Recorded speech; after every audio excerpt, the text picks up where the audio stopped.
Hello friends, आज हम market under perfect competition का नेक्स्ट पार्ट करेंगे स्टडी, जहां effect of shift in supply curve on equilibrium हमें पढ़ना है। फाइन। तो अगर आपने प्रीवियस वीडियो नहीं देखा है तो आप पहले उससे देख लेना, लिंक नीचे डिस्क्रिप्शन बॉक्स में मिल जाएगा। अदरवाइज आगे का टॉपिक समझने में आपको थोड़ी सी दिक्कत आ सकती है। ठीक है, तो अब सीधा आज का टॉपिक स्टार्ट करते हैं। हमने लास्ट क्लास में इक्विलिब्रियम क्या होता है, there after effect of shift in demand का वगैरह ऑलरेडी किया है स्टडी। तो उसी को कंटिन्यू करते हुए आज हम सप्लाई कर्व के बारे में यहाँ करेंगे स्टडी। बहुत ही सिंपल तरीके से हमने एक ग्राफिकल प्रेजेंटेशन के थ्रू इस चीज को यहाँ पे समझने की कोशिश करी है, तो वो वन बाय वन मैं आपको यहाँ पे बताऊंगी। ठीक है, अब देखो हमने लास्ट क्लास में क्या स्टडी किया था कि जहां डिमांड और सप्लाई कर्व मीट होती है उस पॉइंट को कहा जाता है इक्विलिब्रियम, और जिस प्राइस पे ये दोनों चीजें बराबर होती है उसे कहते हैं इक्विलिब्रियम प्राइस, और जिस क्वांटिटी पे ये दोनों चीजें बराबर होती है उसे हम कहते हैं इक्विलिब्रियम क्वांटिटी। तो इस पर्टिकुलर ग्राफ में आप देख रहे हो कि इस पॉइंट पे यानी पॉइंट ई पे ये डिमांड कर्व हो गई हमारी, ये सप्लाई कर्व हो गई हमारी, ये दोनों ही बराबर हो रही है। तो इसको हमने नाम क्या दिया, इक्विलिब्रियम का नाम दिया। अब जिस प्राइस पे ये दोनों बराबर हुई उसको हमने प्राइस कहा, और जिस क्वांटिटी पे दोनों बराबर हो रही है उसको हमने इक्विलिब्रियम क्वांटिटी कह दिया। तो सिंस जो टॉपिक है वो चेंज इन सप्लाई कर्व है, तो यहाँ पे हम डिमांड कर्व को चेंज नहीं करेंगे, हम सिर्फ सप्लाई कर्व को एक बार इंक्रीज करके देखेंगे कि इक्विलिब्रियम पे क्या फर्क पड़ रहा है, और एक बार डिक्रीज करके देखेंगे कि इक्विलिब्रियम पे क्या फर्क पड़ रहा है। ठीक है, तो पहले मैंने इंक्रीज का केस बनाया है। जब सप्लाई बढ़ती है तो सप्लाई कर्व किधर को जाती है, राइट को जाती है। तो ये ओरिजिनल सप्लाई के मैंने राइट में नई सप्लाई कर्व को बना दिया। आपको दोनों सप्लाई कर्व में डिफरेंस पता चले इसलिए मैंने न्यू सप्लाई कर्व को क्या किया है, डॉटेड लाइन से क्रिएट किया है। तो ये हो गई हमारी नई सप्लाई कर्व, जिसका नाम मैंने क्या लिखा है यहाँ पे S1, और ये हो गई हमारी ओरिजिनल डिमांड कर्व। सिंस हमने डिमांड को यहाँ चेंज नहीं किया है तो हमने वही वाली ओरिजिनल वाली डिमांड कर्व को ही लिया है।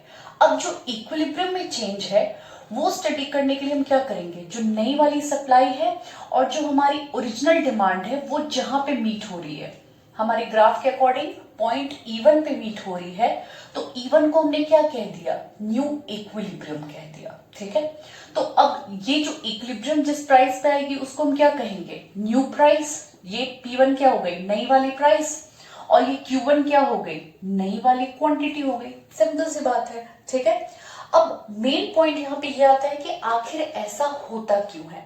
तो उसको मैंने 3-4 पॉइंट में लिखा है। पॉइंट में इसलिए लिखा है ताकि आपको अंडरस्टैंड करना इजी हो और रिवाइज करना भी इजी हो जाए। ठीक है, तो इसमें हमने क्या किया, इंक्रीज इन सप्लाई।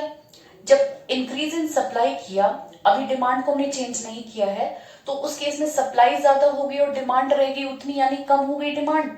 इस सिचुएशन को हम क्या कहते हैं, एक्सेस सप्लाई। अब एक्सेस डिमांड एक्सेस सप्लाई भी मैंने पहले बताया हुआ है, फाइन, लेकिन फिर से एक बार रिवाइज कर लो। एक्सेस का मतलब ही होता है ज्यादा, तो सिंस सप्लाई ज्यादा है तो हमने इसको क्या कहा, एक्सेस सप्लाई कह दिया। अब देखो आप कि जब सप्लाई ज्यादा होती है किसी चीज की मार्केट में, fine, day to day life में भी आप देखते हो अगर किसी चीज की सप्लाई बढ़ने लगती है, लाइक कोई सीजनल प्रोडक्ट मार्केट में बहुत ज्यादा अवेलेबल हो जाता है, फाइन, जैसे एग्जांपल के लिए गर्मियों में आम जब बहुत ज्यादा मार्केट में आने लगता है, उसकी सप्लाई बढ़ने लगती है, लेकिन आम खरीदने वाले तो उतने ही होंगे, उसकी डिमांड उतनी की उतनी होगी, तो सेलर को क्या करना पड़ता है, आम को बेचने के लिए उसकी कीमत को कम करना पड़ता है। तो वही हमारे केस में भी होगा, प्राइस क्या हो जाएगी, उसकी वजह से फॉल हो जाएगी, डिक्लाइन हो जाएगी। ठीक है, और इजी आप शॉर्ट में लिख के रिवाइज कर सकते हो कि पी को हमने क्या कर दिया, फॉल, ये डाउन एरो मैं फॉल के लिए बनाऊंगी और अप एरो पूरे सिलेबस में मैं इंक्रीज के लिए बनाऊंगी। ठीक है, तो अगर कीमत घटती है तो क्या होता है, जो लोग पहले वो प्रोडक्ट नहीं खरीदते थे वो भी खरीदने लगेंगे, जो लोग कम खरीदते थे वो अब शायद ज्यादा खरीदने लगे।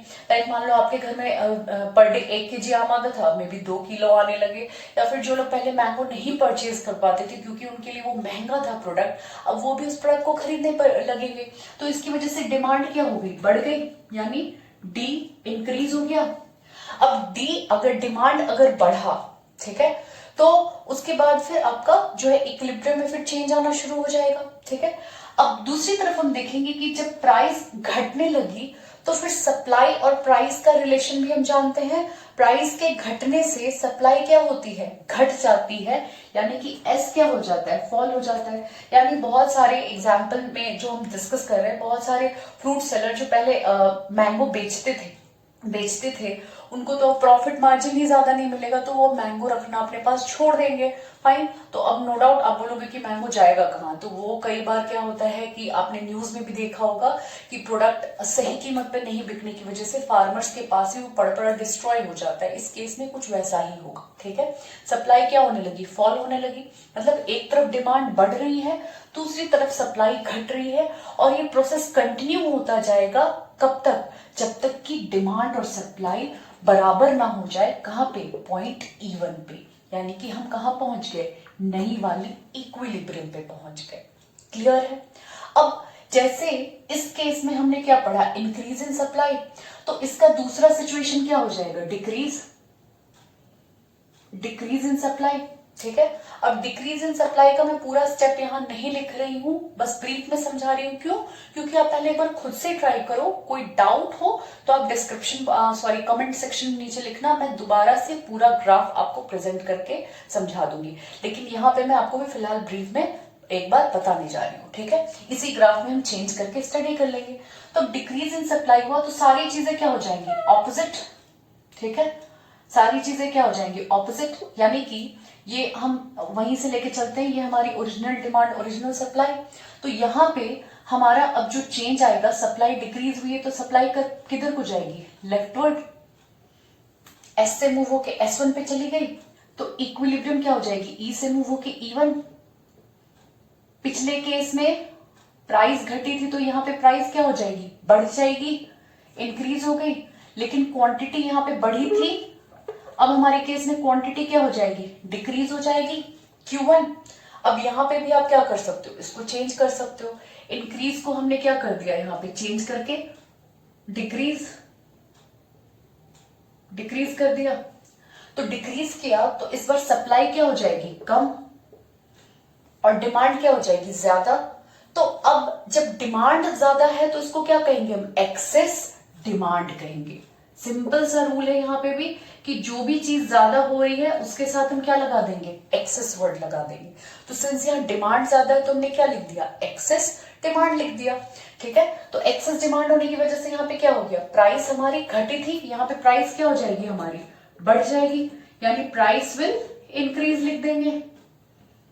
क्लियर है। प्राइस अगर इंक्रीज हुई तो डिमांड हमारी क्या हो जाती है, डिक्रीज। यहाँ पे चेंज हो जाएगा, क्या हो जाएगा, यहाँ पे डिक्रीज वर्ड आ जाएगा। ठीक है, और यहाँ पे सप्लाई क्या हो जाएगी, इंक्रीज। देख रहे हो सब कुछ सीधा ऑपोजिट होता जा रहा है, क्योंकि केस ही उल्टा है हमारा। ठीक है, वो इंक्रीज का केस पढ़ा था हमने, ये हम किसका केस पढ़ रहे हैं, डिक्रीज का केस पढ़ रहे हैं। फाइन, और ये प्रोसेस कब तक चलता रहेगा, अगेन जब तक डिमांड और सप्लाई बराबर नहीं हो जाए। कहां पे बराबर नहीं हो जाए, पॉइंट E1 पे बराबर नहीं हो जाए, जिसको हम क्या कहेंगे, न्यू इक्विलिब्रियम कहेंगे। क्लियर है। जैसे हमने डिमांड के केस में कुछ एक्सेप्शनल केसेस स्टडी किए थे, वैसे ही सप्लाई की केस में भी हमें कुछ एक्सेप्शंस करने हैं स्टडी। एक्सेप्शंस वही दोनों होंगे, एक तो परफेक्टली इलास्टिक वाला केस और दूसरा परफेक्टली इनइलास्टिक वाला केस। बस डिफरेंस क्या आएगा कि वहां पे हमने डिमांड को चेंज किया था और सप्लाई को कांस्टेंट रखा था, यहाँ पे इसका ठीक ऑपोजिट होगा। ठीक है, तो उससे पहले हम जब जहां पे स्टडी करेंगे परफेक्टली इलास्टिक का केस। ठीक है, perfectly when demand is perfectly elastic, and दूसरा केस कौन सा हो जाएगा, when demand is perfectly inelastic। तो इलास्टिक इनइलास्टिक एक बार पहले ब्रीफ में मैं डिस्कस भी करवा दूंगी आपको। ठीक है, परफेक्टली इलास्टिक का मतलब होता है ईडी, यहाँ पे मैंने इलास्टिसिटी ऑफ डिमांड के लिए लिखा है इनफाइनाइट, ये क्या है, इनफाइनाइट। ठीक है, इसका मतलब ये है कि प्राइस में थोड़ा सा भी चेंज हो, बिल्कुल नेग्लिजिबल चेंज, तो भी क्वांटिटी में बहुत ज्यादा चेंज आ जाएगा। जैसे कि यहाँ पे आप ग्राफ में देख रहे हो, ठीक है, कि प्राइस उतनी ही है, लगभग कांस्टेंट ही है, मतलब ना भी चेंज हो या बहुत थोड़ा सा भी चेंज हो तो क्वांटिटी क्या हो रही है, Q से Q1 Q2 चेंज होती चली जा रही है, बढ़ती जा रही है। बढ़ भी सकती है, घट भी सकती है, डिपेंडिंग वो कौन सा केस हम स्टडी कर रहे हैं। ठीक है, तो अब इस केस में अगर मान लो कि हम ग्राफ बनाएंगे इक्विलिब्रियम का, तो क्या होगा, डिमांड कांस्टेंट है, सप्लाई कैसी होती है, अपवर्ड स्लोपिंग, जहां पे डिमांड सप्लाई मीट करेगी वो पॉइंट क्या हो जाएगा, इक्विलिब्रियम। वो वाली प्राइस इक्विलिब्रियम प्राइस और वो वाली क्वांटिटी इक्विलिब्रियम क्वांटिटी। बस डिफरेंस क्या हुआ, अभी तक हमने ग्राफ में डिमांड को डाउनवर्ड बनाया था और सप्लाई को अपवर्ड, लेकिन यहाँ पे हमने डिमांड को हॉरिजॉन्टल बना दिया। अब याद रखेंगे ये कर क्या कहा जाएगा, हॉरिजॉन्टल, ठीक है, हॉरिजॉन्टल या फिर पैरेलल टू एक्स एक्सिस, ठीक है। अब ये सब भी मैंने पहले बताया हुआ है, लिंक सारे लिंक आपको डिस्क्रिप्शन बॉक्स में मिल जाएंगे, ठीक है। हॉरिजॉन्टल या फिर पैरेलल टू एक्स एक्सिस इसको कहते हैं, ठीक है। तो अब इसमें भी दो केस आ जाएगा, एक इंक्रीज इन सप्लाई, दूसरा डिक्रीज इन सप्लाई, ठीक है। तो मैं यहाँ पे अगेन इंक्रीज को डिटेल में बता रही हूँ, डिक्रीज ब्रीफ में बताऊंगी, आप उसको अगेन खुद से ट्राई करना, डाउट नीचे कमेंट सेक्शन में मेंशन कर देना, ठीक है। तो इंक्रीज का मतलब क्या हो जाएगा, राइटवर्ड शिफ्ट इन सप्लाई का, ठीक है। ये हमारी ओरिजिनल सप्लाई ओरिजिनल इक्विलिब्रियम, मतलब सीधा समझो मैंने इस ग्राफ को उठा के यहाँ पे पेस्ट कर दिया, ठीक है। और जब सप्लाई हमारी बढ़ी तो हमारा सप्लाई कर किधर को चला गया, एस से बढ़ के S1 राइटवर्ड को चला गया, तो इक्विलिब्रियम हमारी कहां से कहां को चली गई, ई से मूव होकर E1 पे चली गई। तो आप यहां पे देख रहे हो कि प्राइस में कोई भी चेंज नहीं आ रहा, लेकिन सिर्फ क्या चेंज हो रहा है, इक्विलिब्रियम क्वांटिटी बढ़ रही है, यहाँ पे इक्विलिब्रियम क्वांटिटी इंक्रीज हो रही है। क्यों इंक्रीज हो रही है, क्योंकि सप्लाई के बढ़ने या घटने से प्राइस पे कोई फर्क ही नहीं पड़ रहा है। रीजन उसके पीछे हमने भी जस्ट देखा है, क्यों, क्योंकि जो हमारी डिमांड है वो परफेक्टली इलास्टिक, मतलब कुछ भी चेंज कर दो प्राइस में, डिमांड पे कोई फर्क ही नहीं पड़ना, ना तो एक्सेस डिमांड क्रिएट होगा ना ही एक्सेस सप्लाई क्रिएट होगी, तो हमारी इक्विलिब्रियम प्राइस तो वही की वही रह जाएगी, फाइन। बस यहाँ पे हमारा क्या हो रहा है, इक्विलिब्रियम क्वांटिटी जो है वो चेंज हो रही है, ठीक है। अब अगर मान लो कि यही पर्टिकुलर सिचुएशन इंक्रीज की जगह डिक्रीज होता, तो ग्राफ में बस क्या चेंज आ जाता, इधर हमने राइटवर्ड बनाया था, हमने उसमें क्या किया होता, लेफ्टवर्ड बनाया होता, ठीक है। एस से हमारी सप्लाई का, जैसे हमने इसको S1 लिखा है तो मैं इसको S2 लिख देती हूँ, ठीक है।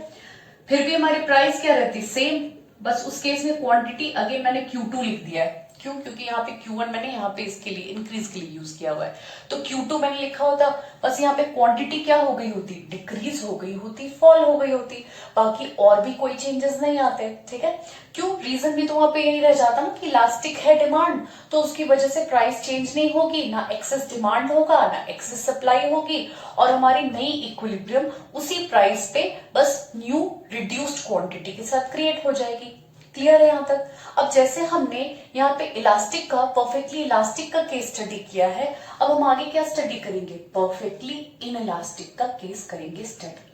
अब देखो यहाँ जब डिमांड परफेक्टली इनइलास्टिक होती है तो डिमांड कर्व कैसी बन जाती है, वर्टिकल, या फिर जिसको हम पैरेलल टू वाई एक्सिस भी कहते हैं, ठीक है। अब डेफिनेशन में फिर से रिवाइज कर लेंगे, यहाँ पे प्राइस के चेंज होने से क्वांटिटी डिमांडेड पे कोई फर्क नहीं पड़ता, कोई चेंज नहीं आता, इसलिए आप देख रहे हो प्राइस चाहे P हो, P1 हो, P2 हो, कितनी भी हो, क्वांटिटी पहले जितनी है, तो ईडी की वैल्यू यहाँ पे क्या आ जाएगी, 0, ठीक है। प्राइस इलास्टिसिटी की वैल्यू 0 आ जाएगी, ठीक है। अब अगर हम इक्विलिब्रियम का ग्राफ बनाएं तो डिमांड कर्व हमारी वर्टिकल है ये वाली, और सप्लाई कर्व कैसी होती है, अपवर्ड स्लोपिंग, तो सप्लाई कर्व अपवर्ड हो गई, जहां पे प्राइस और डिमांड और सप्लाई मीट करेगी उसको हमने क्या कह दिया, इक्विलिब्रियम, और उस प्राइस को इक्विलिब्रियम प्राइस और उस क्वांटिटी को हमने इक्विलिब्रियम क्वांटिटी कह दिया।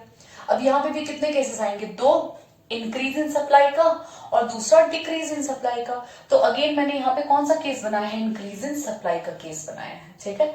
अब देखो कई बार यहाँ पे स्टूडेंट्स कंफ्यूज हो जाते हैं कि इंक्रीज में तो सप्लाई बढ़नी चाहिए और वो पीछे की तरफ बना देते हैं, नहीं, हमेशा याद रखेंगे इंक्रीज का मतलब है राइट की तरफ मूव करना, ये वाली सप्लाई कर्व, ठीक है, कि राइट में हमने नया सप्लाई कर्व बनाया है, चाहे डिमांड हो चाहे सप्लाई हो, इंक्रीज जब भी होगा तो आप ग्राफ की तरफ टर्न करना, मतलब अपनी नोटबुक की तरफ टर्न करना और राइट हैंड की तरफ आप इंक्रीज वाला ग्राफ जो है वो क्रिएट करना, और डिक्रीज के लिए आप लेफ्ट की तरफ मूव करना, यानी पीछे की तरफ ग्राफ बनाना, ठीक है।